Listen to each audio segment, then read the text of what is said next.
किसी भी समाज का यही उद्देश्य है कि एक अच्छा और श्रेष्ठ व्यक्ति का निर्माण हो सके, और उस निर्माण के क्रम में जो संस्कार होते हैं वो एक महत्वपूर्ण भूमिका निभाते हैं। उनको आज हम लोग देखने का प्रयास करेंगे। जैसे हिंदू धर्म में पहला संस्कार क्या माना गया? हिंदू धर्म में आपका जन्म नहीं हुआ है, लेकिन फिर भी आपके संस्कार की व्यवस्था है, और वह संस्कार कहलाता है गर्भाधान संस्कार, जो कि हमारा कैसा संस्कार है? पहला संस्कार है।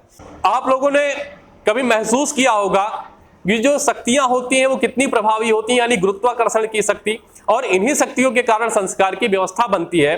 और उसमें से एक अगर हम एग्जाम्पल लें तो जब चंद्रमा है अपने गुरुत्वाकर्षण शक्ति के कारण यदि पृथ्वी पर जो जल की मात्रा है उसमें हलचल पैदा कर सकता है, ज्वार और भाटा ला सकता है, तो आप कल्पना करो कि हमारे शरीर में जो 70 से ज्यादा % भाग पानी का है, क्या वो प्रभावित नहीं होता होगा उस ज्वार उस चंद्रमा के गुरुत्वाकर्षण के कारण?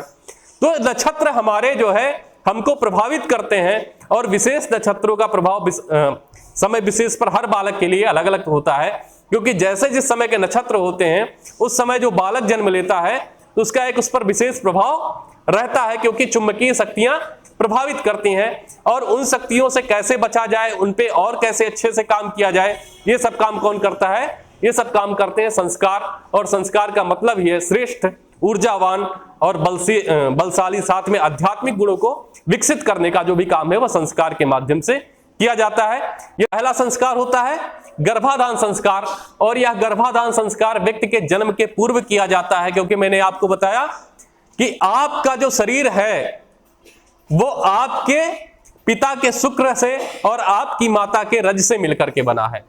यदि आपके पिता का शुक्र में शुद्धता होगी और आपके माता के रज में शुद्धता होगी तो निश्चित तौर से उससे उत्पन्न होने वाली जो संतान होगी वह अद्वितीय होगी, उसमें एक अजीब सा आभा मंडल होगा और एक अलग क्षमता होगी।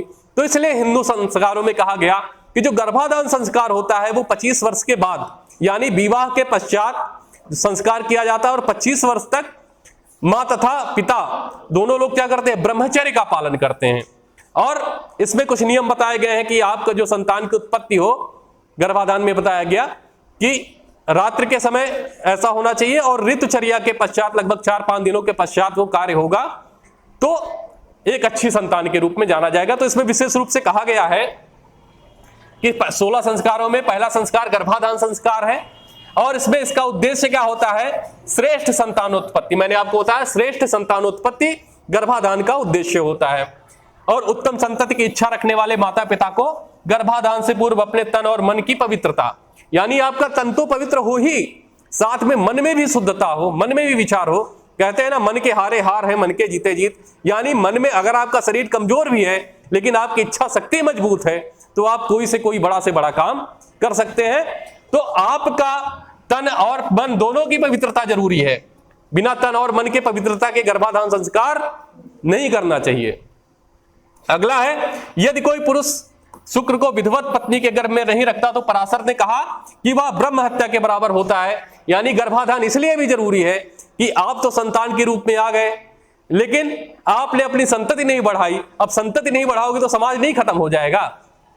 अगर आपके पास जनसंख्या नहीं आई तो समाज ही खत्म हो जाएगा। इसलिए पराशर कहते हैं कि गर्भाधान बहुत जरूरी है, यानी आप अपने जैसा संतान पैदा करो। कहते हैं ना, 3 प्रकार के ऋण होते हैं, पितृ ऋण, देव ऋण और ऋष ऋण। पितृ ऋण का तात्पर्य है कि पिता ने यदि हमें बनाया तो हमें अभी अपने जैसा कोई लाना है।